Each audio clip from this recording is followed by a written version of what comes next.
Portland could soon settle a lawsuit filed by descendants of the Albina neighborhood residents who were forcibly displaced starting in the late 1950s. Yeah, next week, City Council set to vote on a $2 million settlement. Katu's Christina Giardinella joins us live with more. Christina, the people whose families used to live in the neighborhood also get some land back in the agreement. Potentially, yeah. That proposed settlement agreement that the City Council will vote on Thursday includes a list of a few parcels in the Elliott neighborhood. Now, the 26 black plaintiffs on the lawsuit will get to do their due diligence on these lots and then choose 2 of those lots that will get transferred into their association's name. After being forced to leave the neighborhood where they had built community, and after watching their childhood homes leveled, a group of Black Portland residents may be getting restitution. A 2022 civil rights lawsuit filed on behalf of 26 former Albina neighborhood residents is slated to be settled. The lawsuit claims the City of Portland and its economic development branch, Prosper Portland, conspired with Legacy Emanuel in the 50s and 60s to force hundreds of black families out of their homes to expand the hospital. Emanuel Hospital needed more land or whatever. My grandmother lived on part of that land that they were getting ready to take.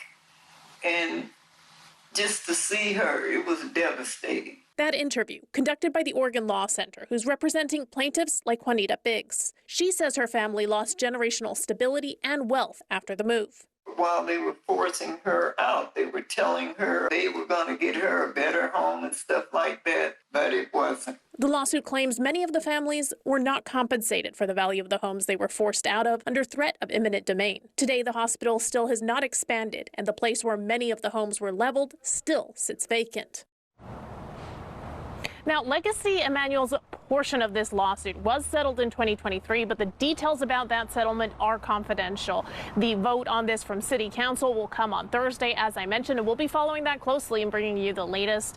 For now, live in Northeast Portland, Christina Giardinella, Katu News. Christina, thank you. Oregon has a troubled history of discrimination and white supremacy, and the Albina neighborhood has really been a focal point for that. But the troubles go back even further than what this lawsuit covers. Wright is tracking the history for us tonight. And today actually marks a tragic day in state history, Wright. Steve, today marks 77 years since the deadly Vanport flood. It devastated parts of what we now know as North Portland.